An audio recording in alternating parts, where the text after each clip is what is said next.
Welcome to SoulFit Podcast with your host, Chrissie Moore, founder and life coach of Broken Beautiful Ministries, and Pastor Paul Ibarra from Set Free Life Church, a place where physical health and spiritual healing collide.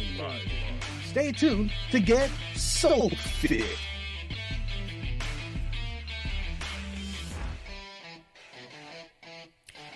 Hey everybody, this is Chrissie Moore and welcome back to SoulFit. This is episode number 6, and today we're going to be talking about it's not you, it's me, breaking up with the bad habits in your life. And I'm pretty excited about this show because this is going to be the last one for 2019 as we jump in to 2020. Man, that is so freaking awesome. I am so ready for 2019 to be over, especially because my word for the year was perseverance. Right. And doggone it, I have persevered. Now, the way that you can find us and do us a huge favor, as you're listening to this show, you can go to bit.ly/SoulFit comments and drop us a comment, or you can email us at soulfitpodcast@gmail.com.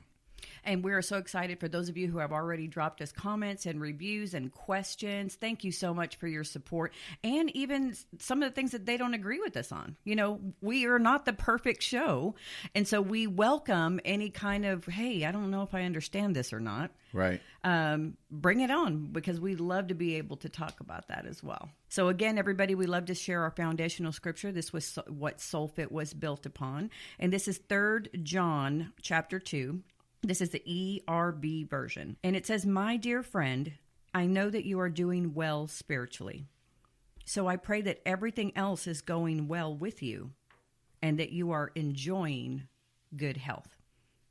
I know these last several podcasts that we've talked about, we have really dived into a lot of spiritual content, breaking soul ties, how it is to, sever soul ties, and just a lot of good meat. Right. But we haven't talked about how we're doing in our weight journey. Uh-oh. Dun, dun, dun. When we first jumped on, this is definitely the desire that we both had, is to share our experiences, because we're not dietitians, we're not doctors or anything like that, but we do share, we are life coaches, so we share from our life experiences. Right. But part of our desire to have SoulFit is not just for spiritual, but actually physical health as well. Right. And that's why we share our foundational scripture every single time. Right. And so we want to jump in and just take a few minutes and share with everybody just our transparency, because, in order to grow, you have to be transparent, not only with others, but with yourself. And as this goes out into the airways, there's people listening going, yeah, all you talk about is being soul fit in your spirit, but what about your physical journey? How is that going? So we're going to talk a little bit about that today. Well, let me just bring up what we were talking about this week. Someone had asked, isn't it kind of like mediocrity of what you guys are bringing to the table? Right. And, that statement, really, it's got a lot of truth. You know what I'm saying? Like when you look at it, there's truth. And I'm going to be totally transparent, totally honest. Mm-hmm. I am not happy as far as where I'm at right now with my weight, because before Thanksgiving, I was down to 257. And that was huge for me. That's 13 pounds since we started this journey. Right. Now I'm at 263. I just weighed myself in this morning, which isn't a crazy, it's 5 pounds, right? And my whole heart about the whole thing and my whole concept is, at least it's not going back to the 270 pounds. Right. Right. However, if I'm tired of this, and if we're going to really do this thing, then you're absolutely right. We haven't talked about our weight.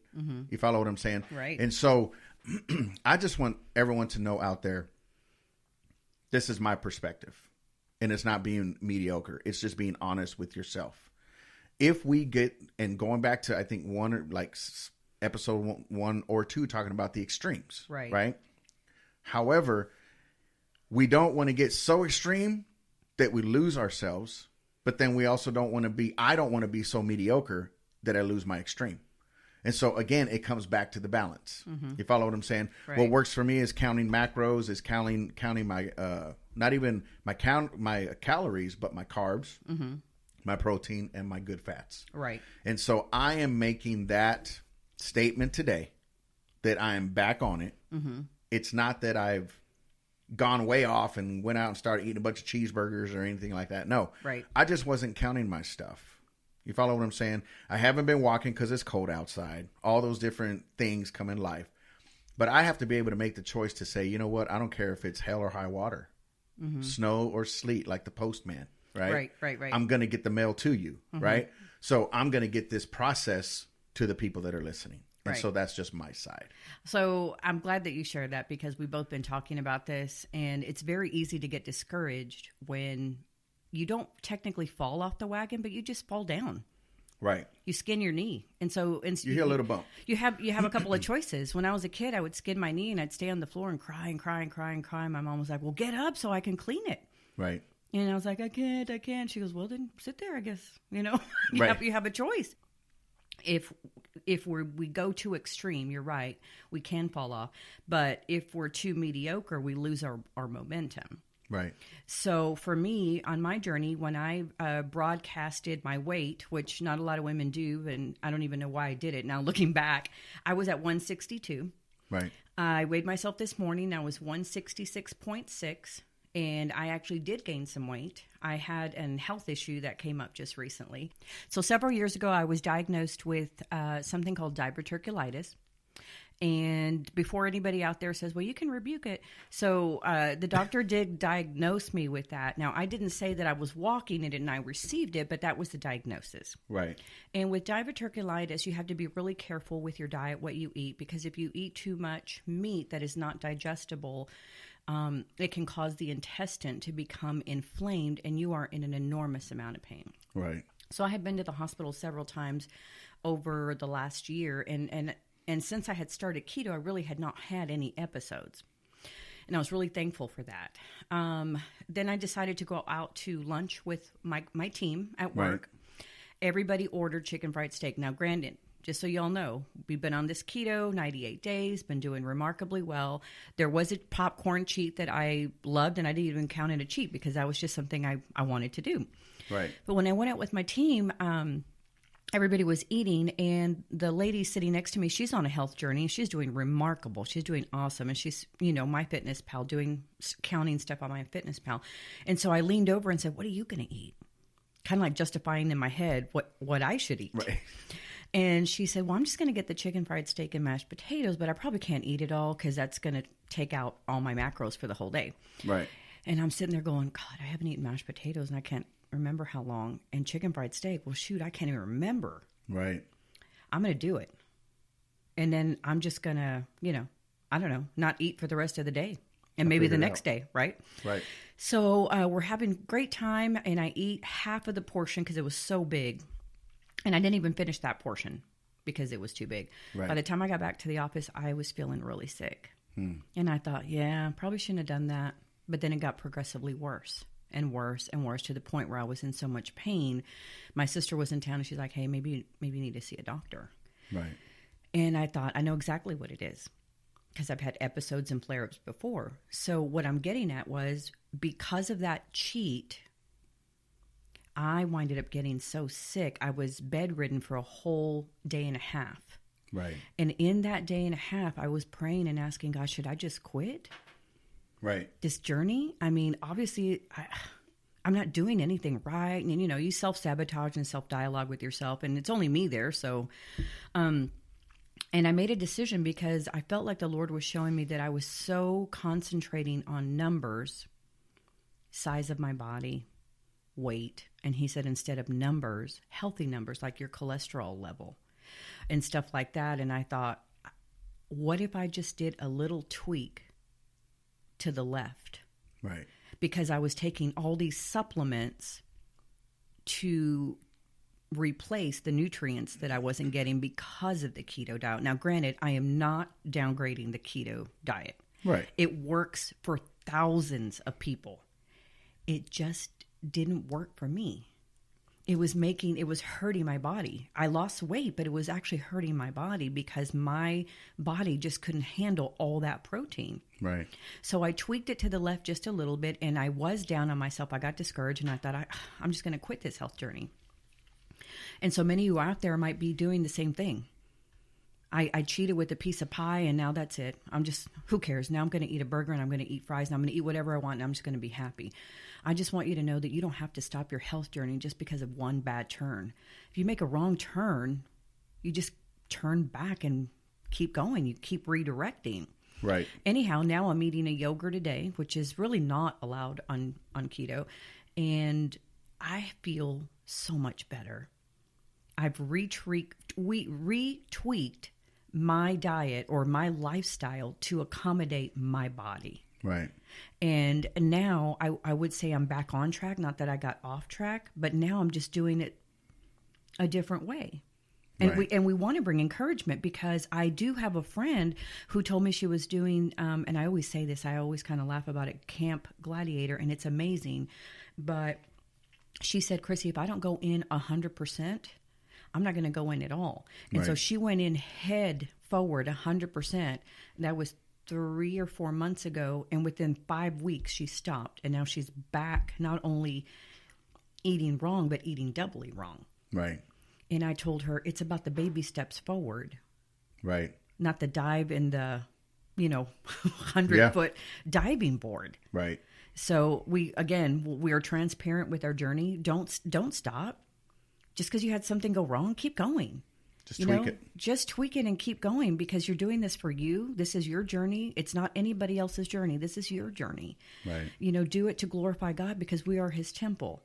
And don't do it to satisfy numbers according to the media and according to what people think you should look like. If you're healthy at 160 pounds, but your numbers are good, then hey, you're rock 160, rock what you got. Right. And if you want to take it from that place to a different extreme, once your numbers are all good as far as health-wise and all of that stuff, and then you want to start hitting the gym, you want to start going to a boot camp or whatever, you've gotten the momentum going. And I like what you said about diving in head first.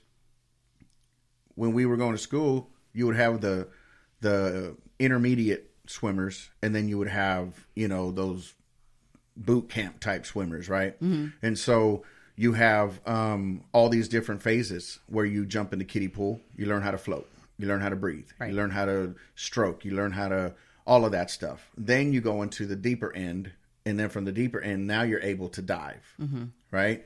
And so we have to take those small steps in order to obtain the big diving board. Correct. You follow what I'm saying? And so, I think there's people out there that can go the 100. Yeah, there are. I know people that are that 100 type of person. You know what I'm saying? But they didn't start off at 100. Right. They started off at 30%. Then they went to the 45%. Then they fell back to the 43%. Mm-hmm. You know what I'm saying? And it's that process that finally got them to that place of, okay, let's move this thing forward. But tying it into our topic today, I believe what happens with these people that are able to be gung-ho 100%, gear-driven, boom shaka, out there doing it, right? Mm-hmm. It takes breaking those cycles. It does. And so let's get into that so that the listeners aren't going, okay, you told us we're going to talk about breaking cycles and you guys are just talking about yourselves, right? So let's break that down for them and let's get this show on the road.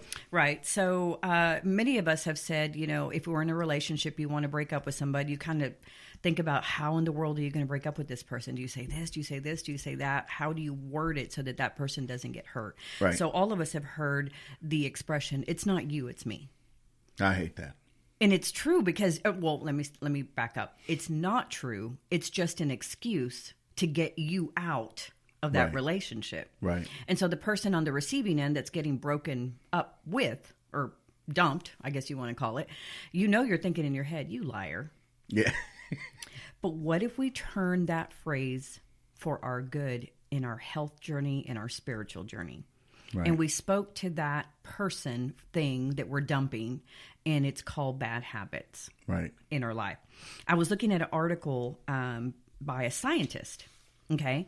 And let me see. His name is, I wrote it down here, Mayo Ocean. Okay, this is a scientist, guys. So his theory on bad habits is as follows. He said, this is a quick recap on habits that are driven by a 3-part loop in sequence. Number 1, we start with the trigger. Right. And in the trigger, this is the stimulus that starts the habit. Okay. Number 2, it becomes a routine.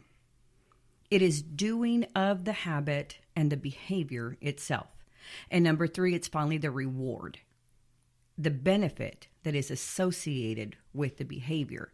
So he's, explaining how a bad habit starts. So just to dive a little bit deeper, he said, let's say you have a bad habit of eating chocolate cookies after work hours. You start with the first step. Number 1, your trigger. You had a long, stressful day. Right. Man, that was bad. Right. So it goes into the next step, which is a routine. Well, since I had a long, stressful day, I'm going to eat a chocolate cookie. Right. Because it's going to make me feel good. Mm-hmm. And then, of course, the third one is the reward, which is really not a reward, but it's a temporary stress relief to feel better. Right. So if this has been noted in the scientific world, looking at it right here, it ties right back into the spiritual. Right. Without them even knowing. Absolutely.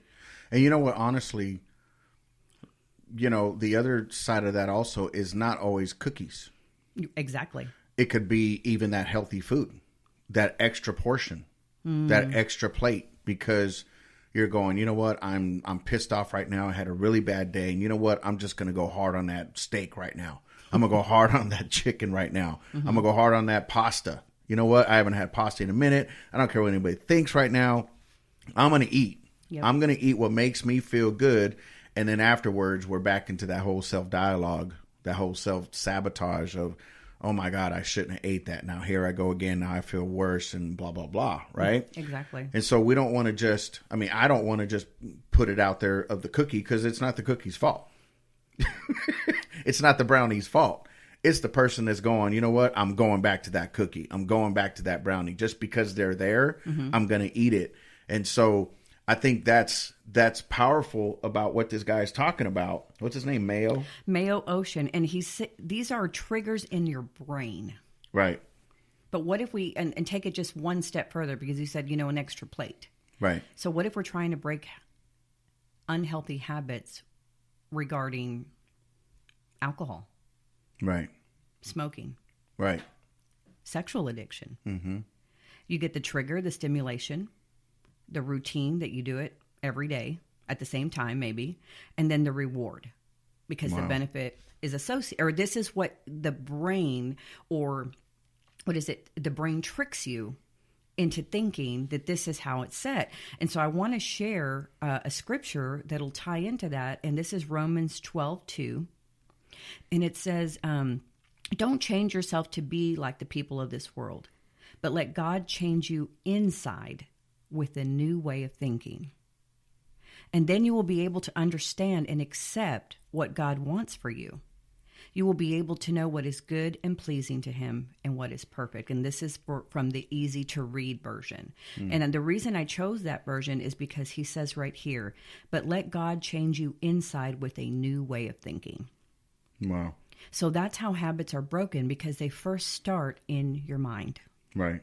And if you want to break up with something, a really creep, start breaking up with a habit that creeps back in your life over and over again. Right. So basing it on relationships, instead of us saying, I'm always picking these creeps, quit picking them. Exactly. Quit picking them. Like, what do you really want to strive for that's going to be different than that creep? Mm-hmm. Not every man or not every female is a creep. Right. Right. And so I think that's awesome. And it's crazy because I just did a voice memo a couple days ago on stimulus. And so I want to bring that up real quick. Mm-hmm. I know it's off of our notes, which we always do that anyway. But I was doing this voice memo for my future stuff that's coming up in 2020. And one of it was about excitement produces consequence. And that's powerful because some of us think, well, excitement, you just get excited and, that's a good thing. Yeah, it's good to be excited. However, I base this story since I drive a school bus. I've got students, right? And so it was basically a Friday afternoon. I had just talked to these kids a few days before, and they were doing great. Everything was good, right? Mm-hmm. So this day, it was Friday after school, driving them home, and they're just acting whacked out. I'm talking whacked out. And I'm going, why? Monday morning comes, I sit these two boys up front, and I said, why was Friday so different? And he said, probably because it was Friday and it was our last day and we were getting ready for the weekend. So I got a little bit excited. Wow. And I said, all right. I says, but excitement also comes with consequence. He said, what do you mean? And I said, well, because I've turned something in because you did something and now they're going to review it. Right? I said, but I'm letting you know so you're not caught off guard. Now, let's tie that into the same thing, stimulus. Okay. He was stimulated. It's Friday. Him and his homeboy are playing. There's girls on the bus. And there's this one girl, all of us guys know and women know that when you like somebody or something, you're going to let them know that you're there.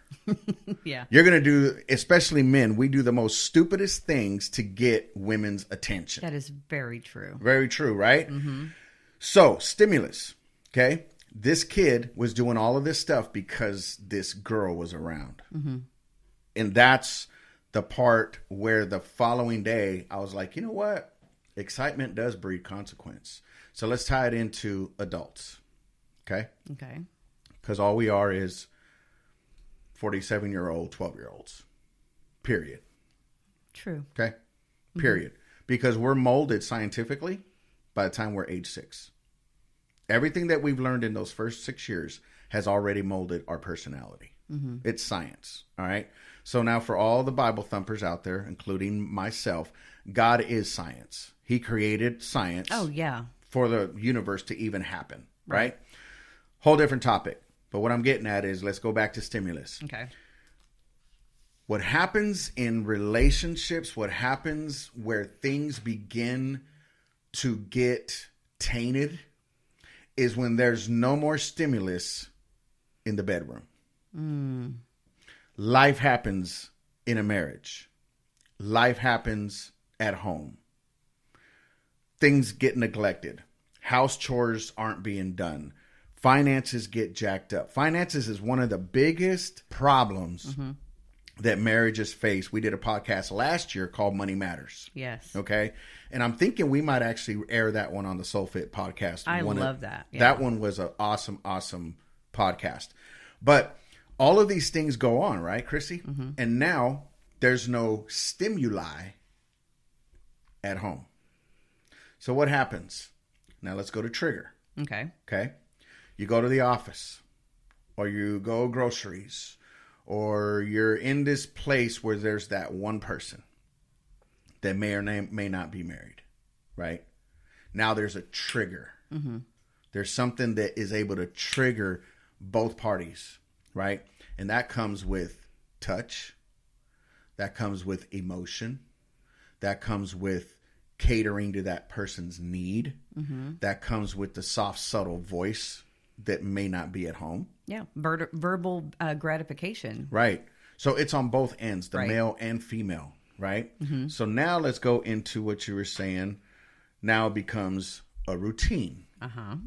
Subliminally, both parties know that it's cochino, right? That's true. They both know that it's not right. They both know that they've crossed a little bit of boundaries by little flirtatious stuff, little rubs and little brushes up against the skin. Let's just be honest, right? So now you have these routines that are going on. Right. Okay? From the routine comes the reward. Or what they think is a reward. I was about to get there. What they think is the reward. And here's why so many affairs that happen don't last after a marriage has been destructive. Because what was taboo before is now free. Right. So what turned that person on before, now they got to really live with this person? Dude, you're dirty. You stink. It's not fun anymore. It's your not breath exciting. Smells. Exactly. Like all the part that, let's go back to the 80-20 rule. The 20% of that stimuli that you were looking for, your spouse had the 80% that was the foundation. Right. But if you just looked at it and say, you know what, let's work on the 20. Where are we lacking in the 20? How did we fall off? Mm-hmm. Because we hear it all the time. How did we get here? Oh, yeah. How did we get here on both ends, right? How do we fix it? You and I had a confrontation a couple months ago, right? Several months ago. And it was literally like I had to confront it and say, how do we fix this? Because it's more than just a friendship. Right. We're family. Mm-hmm. You're my wife's best friend as well. Right. Your kids are our kids. Your grandkids are our grandkids. Mm-hmm. How do we fix this? How did we get here? Right. You follow what I'm saying? And so when you look at the stimuli, it's not only just the food that we crave, it's the lust of the flesh. Right. It's the lust of the flesh, not subjecting your body to the obedience of Christ Jesus. The Bible says, taking every thought captive. Absolutely. To the obedience of Christ, right? Mm-hmm. Because once you don't submit that thought, that means you're allowing anything goes. Anything. It's Mardi Gras, baby. Mm-hmm. It's Mardi Gras in the eating world right now. Absolutely. That burger that looks good, I'm eating it. That chicken fried steak, I'm eating it. Mm-hmm. Why? Because we've deprived ourselves so much in the bedroom. Everything's so structured. Well, we got to do this and we got to do that. And you know, the time's just not right. You know what? You got to come together. Right. You know, as a marriage, as a friendship, as relationships, as jobs, everything has to mold together. It's not just, it's one way and that's the way we've always done it and that's just the way it's going to be. Mm-hmm. No, you've got to be able to create new stimuli so that you're not searching for stimuli somewhere else. I agree. So the same with the food, right? The same with the food. If we get so rigid on all I'm going to need is brown rice, turkey sausage, turkey ground, and lettuce. Right. Doggone it, dude. Add a little bit of ranch in there. Yeah. Put a little bit of amino acid soy sauce in there. It's not soy sauce, but it removes all the sodium. It's you have to be able to change the taste of what you're eating. Because like we were talking the other day, you're like there was no more appetite. Right. And I was going to speak to that because that's exactly what happens. And I'm going to go back to this in just a minute because I'm going to talk on the single side. You mentioned about the marriage and missing the stimuli. But we were talking about the fact that if we don't leave ourselves a little bit of wiggle room, and I don't mean bad wiggle room. Right. Just not so constricting that you can't breathe. And what happened with me was I loved counting my macros, but it got to the point where it was so constricting. Right. That I started losing my appetite because it was the same thing over and over and over. And even though there's lots of recipes out there, tons for keto, it was easier for me to stay on the same regimen because I'm a very predictable person. I don't know what other word to use except predictable. I like predictable, right? Right. And what you like safety. And I need safety. And for those of us who have come out of abusive relationships, we need that stability, security and safety. And so for me, looking into this health journey, I thought I can do this. It's very predictable. I can eat the same things all the time, but I started wandering it started in my head first, which was the trigger. Can't I eat something else? Because I'm really tired. Right. And so now I'm going to tie that to the singles in the relationship because I know many of you out there are not married or hoping to be married, but you're single like myself. I've been single now 7 years, going on 8 years, and not just single, but also celibate. So there's a difference. You can be single and still be single and ready to mingle. Single and mingle. And some people say I'm the single Pringle, but and some people are out there doing the single mingle. I'm not. I chose a life of celibacy until, the Lord brings my husband into my life. Right. But we also, as singles, have to remember that with stimuli, there is consequences as well, because in our brain, it's very easy to say, I'm lonely, especially right now, especially right now, Pastor, with the holiday season. Right. Bad habits always seem to creep up during the holiday season. And I don't know if any of you out there can understand, but it's true, because you'll be doing great all year, and then all of a sudden Thanksgiving comes. Well, I'm just going to cheat a little bit here. I'm just going to cheat a little bit here. And, you know, when you think about it, the holidays bring laughter, joy, family get-together, but it also brings a lot of temptation / and loneliness. Why is that? Speaking from someone who is in this situation right now. For me, it's because I don't have anybody. I miss companionship as a single. I know that I have you and Red as my friends, as my confidants. We laugh together. We cry together. Heck, we argue together. We go places together. Right. We do stuff. I have my daughter. My daughter's 21. She just turned 21. She truly is my best friend. I mean, her and I can just bounce stuff right back and forth to each other. Absolutely. But I don't have a man in my life that I can totally just lean my head on his shoulder and him say, look, I know this is a bad situation right now, but we're going to be okay. Right. I have a spiritual man. I have Jesus. I have my Father.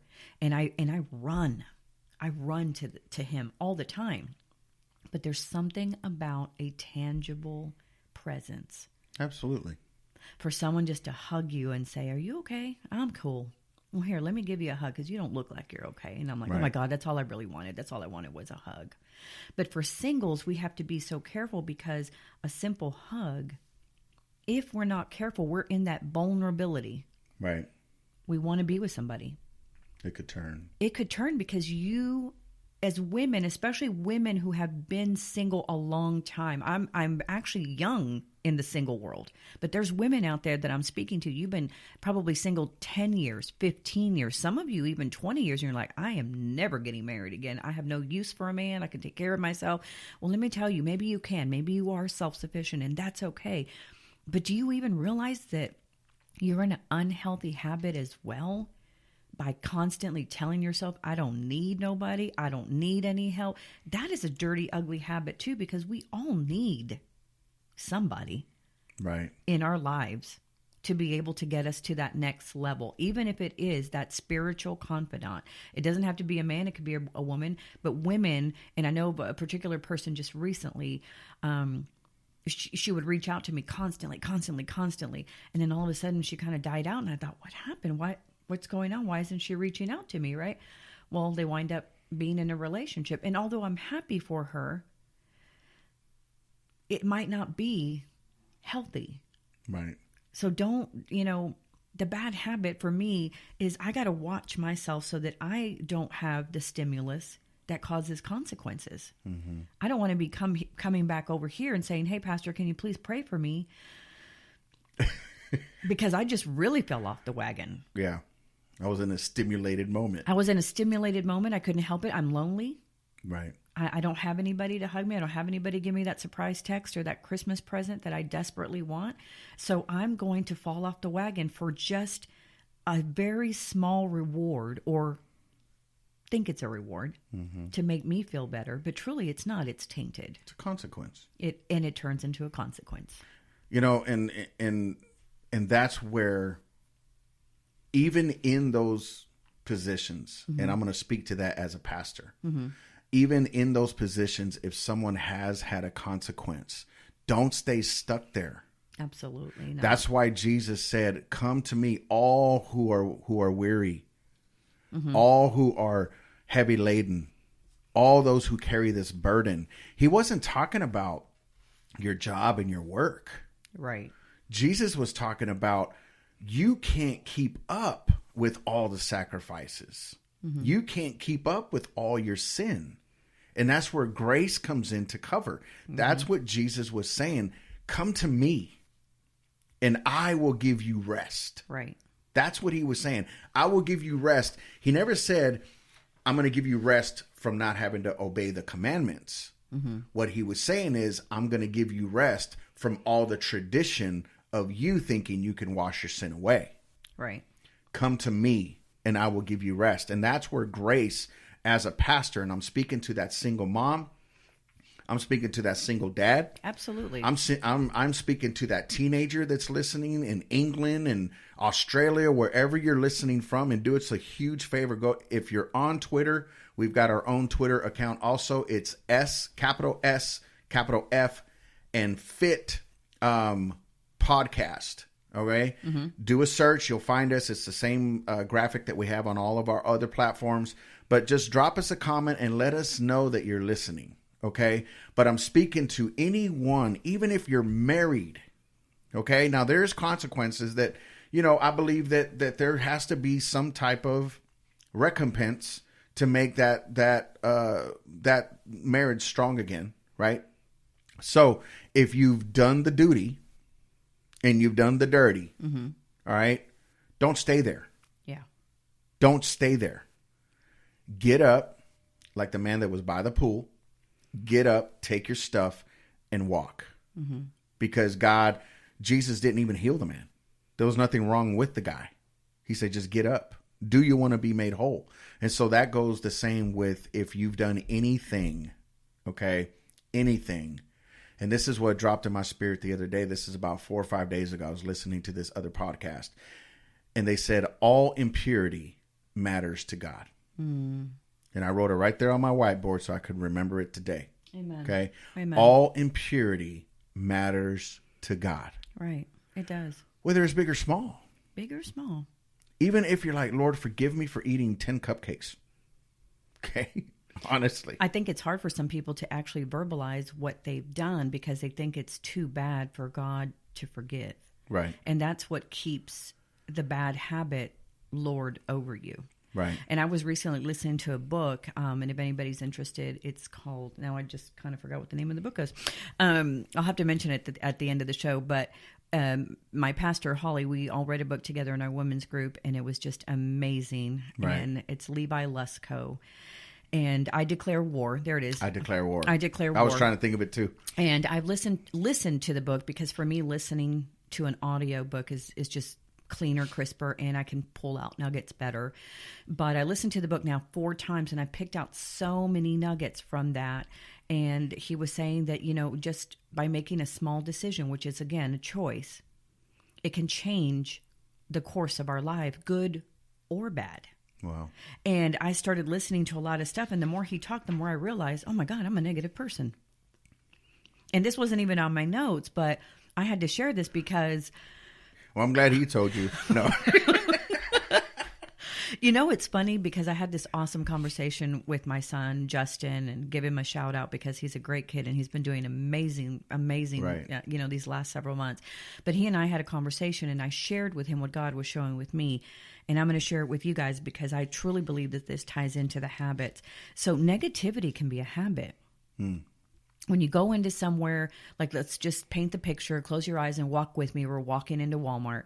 We're in Walmart. There's tons of people. They're pushing and shoving. You're like, I hate Walmart. I hate to be here. I hate grocery shopping. I hate that it takes so long. This is ridiculous. And I started hearing myself going, wait a minute, why am I not even thankful? Right. What is there to be thankful about? Okay, number one, I have a car to get to Walmart. Come on. I have money to put in my gas tank. I have money to be at Walmart to buy groceries. Right. I know there's a lot of people, but it may just give me an opportunity to talk to somebody, a smile, an encouraging word. You don't know why you're there. Right. Pastor Unique shared that with us a couple weeks ago. He's like, I don't even know why I'm here buying butter. Like, right. Why am I even here buying butter, Lord? Right. But God can send you to a place. Right. If you're obedient to bring encouragement to somebody else. But negativity, going back to negativity, we can fall into a negative cycle and not even realize it. And I told my son, Justin, I would come home every single day and talk about a situation. Mm-hmm. And I said, and by the 4th day, I didn't even want to talk about it because I got tired of hearing it myself. And he said, so how was your day? It got to the point where my daughter, Jess, was like, she didn't even ask me how my day was. And I thought, well, she didn't even ask me how my day was. Well, blah, blah, blah. And in my head, I'm kind of doing this scenario. And I thought, wait a minute, what would I have told her anyway? Right. The same thing. And so I was talking to my son and I said, it's not what you say, but it's how you perceive it. Right. So you have to step back from your picture and say, how can I look at this positively? Right. So my son is a salesman and he does pitches and stuff. And if they don't close, he doesn't get paid. That's Right. just the name of the game. Yeah. I said, so when you look at it, when you go and you don't close, just go, well, there was another chance to perfect my pitch. And he's like, well, that's not the point. The point is I didn't close. I said, no, the point is you're practicing for the next close. Right. And that's where you have to change your mindset. And that's where we have to break negativity, because that's part of, it's not you, it's me. Right. Or it's not me, it's you, whatever. We need to break up with it. Right. Breaking up with negativity is going to be one of the biggest life-changing, life-changing things as we jump into 2020. Right. Because we have a choice. We can stay skinned in with our knee and blame everybody. And we have that too, because I was that person. Well, I would have done it, but this. And I would have done it, but that. And the Lord even spoke to me and said, why are you always making excuses? Yeah. And I said, I'm not making excuses. And he Right. said, why don't you stop making excuses and turn it around? Yeah. You know what I mean? Absolutely. Stop making excuses for what you don't want to do. Right. He said, and start using it. Like, you know what? I didn't do it today, but I have a chance to put it in tomorrow. So in other words, be intentional. Make healthy decisions. And part of it is letting go of not just the negativity in yourself. What about the negativity in your surroundings and your crowd? Right. Who you hang out with does matter. Yeah, I was going to bring up, I think a lot of people's perception of Walmart is because of all these crazy memes that we see all over social media. Yeah. You see these crazy memes like, I'm not going into Walmart. That place is freaking crazy. Mm-hmm. And so it's like you said, it's the surroundings. It's what you're hearing that's causing you to allow that negativity to come into your spirit. Mm-hmm. And I believe that every one of us have that place of negativity that's in our life, mm-hmm. right? Every single one of us. And that's why it's important as well that we have our friends, our community around us that will actually help us to be that person that you can actually vent to, mm-hmm. that you can talk to. And that's why it's important to have community. It's important to have those buddies that you can talk to and say, hey, am I right or wrong? Is this good or bad? Am I really help me out here? Because I'm losing focus because I want to be negative. Yeah. And that's where it's important. Yeah. I think I've told my daughter several times, is it me? Am I crazy? Or am I looking at it wrong? Right.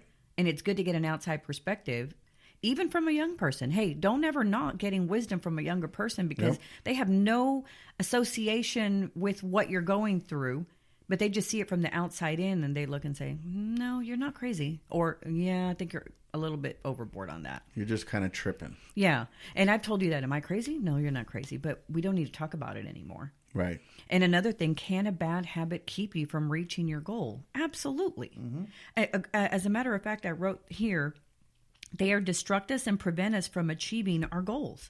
Right. Why? Because they're distracting. Mm-hmm. Bad habits can become distracting. And we recently talked about this because I am not a series watcher. I really am not. I'm a Netflix person, but I watch a movie and I want the ending. Right. I don't need part 2 to come along and I have to wait another year. Right. So a friend of mine recently turned me on to a couple of series and I was watching it, but it got to the point where I was coming home every day and I was like, get out of my way. I need to watch what happens next. Right. It was like 2 seasons or whatever. And I would sit there and watch it. And then I thought, I didn't get what I wanted to get done today because I have a list. I'm a list maker, y'all. And I had my to-do list, but I didn't get it done. So by the third night, I had convinced myself that I was going to come home, was going to watch the series, and then I was going to commit to an hour of studying and writing. But I never got to the commit part of studying and writing. Right. Because the series got so good that I had to go to the next series. Yeah. Is Netflix bad? No. So please, people, we're not knocking Netflix. We love Netflix. We're Netflix watchers, right? Right. But if we get so pulled into something that it does pull us away from our goal, then that can be destructive. Absolutely. Right? Absolutely. That makes a lot of sense. I mean, I think everyone gets caught up in some type of habit, whether it's, heck, there's people that are waiting for our next podcast. I mean, let's just be totally honest with ourselves, right? But if we make that an addiction, if we make that bad habit, you know what I'm saying? That's where it can be destructive. Right. Because truth be told, what if you would have studied first and then hit your 2 to 3 episodes of Netflix? You wouldn't have felt bad. No, I wouldn't have. So sometimes I think maybe, and hopefully you agree, maybe we just prioritize it differently. I did, and that's exactly what I did, because it literally leads us into the next bullet. You replace bad habits with good ones. Right. Not necessarily stop watching the series, because I didn't. Right. But what I did was I was doing like 2 to 3 shows, and that day I said, okay, I'm going to go home. I did the same routine. What I was going to do, I was going to go home. I was going to do this, this, and this. And I thought, you know what? What if I do it backwards? So I cleaned my room first. I washed my clothes. I ate. I did everything backwards from the day before. Right. So by the time it was time to watch my show, I was a little bit too tired. You only had time for maybe half a show. And I didn't know. I didn't even watch it because I winded up going, you know what? I think I'm going to do this on the weekend when I know I have no time constraint. Right. Whereas during the week, I have certain things that I have to do on certain days for me. That's what I've done for myself to prioritize. Right. I've committed to writing. I've committed to studying. As we launch into 2020, it's a good thing, because a lot of people wait till 2020 to put their goals, resolutions, good habits. But let me tell you, everybody, if we leave 2019 with nothing in place, we're going to run into 2020 with nothing in place. Absolutely.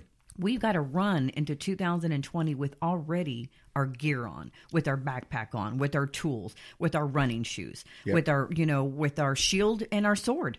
Right. We've got to run into the next season prepared, because we can't prepare in war in the middle of the war. Right. Exactly.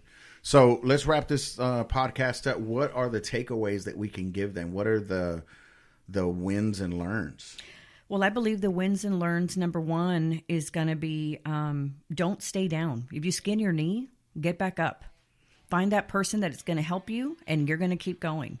Number 2, don't feel bad. There's grace for God to forgive you, to cover you, and to give you strength to keep going. And number 3, if you want to break up with that creep of bad habits, let's replace it with a good habit, even if we start one little small decision at a time. That's awesome. That's awesome. Guys, we are so thankful for you guys tuning in today. I love this conversation because, I mean, we can go on and on and on, right? But we're going to wrap it up for 2019, and we will see you 2020 with our gear on. Matter of fact, Chrissy already has her shirt on for next year, which is order. Yes. That is her word. My word is vision. And so we're going to continue to rock this thing. Do us a huge favor and go ahead and drop us an email, drop us a comment, and get into our website and just let us know that you are listening. And we just want to thank you guys for doing what you do to keep us supported. We want to give a shout out to our sponsors, which is Southern Solar. Yes. Letty O'Shahy and Blake Bastion. They are located in South Lake, Texas. They're awesome. You guys go check them out. They're great people, great company, and they give to the local community. That's awesome. We also want to give a shout out to Chris Cruz and Faith Escamilla, and we will do a little bit more promoting on them on 2020. And guys, we just want to thank you once again. This is Pastor Paul, your life recovery coach. You can reach out to me at setfreelife.net, and you can reach me at brokenbeautifulministries@gmail.com. All righty, guys. So, once again, also, you can also go to our comments page. It's bit.ly/SoulFit comments, and drop us a review, drop us a comment, or even a question. So we'll see you next time, guys. God bless you. Have a Merry Christmas and a Happy New Year from SoulFit Podcast. See you later.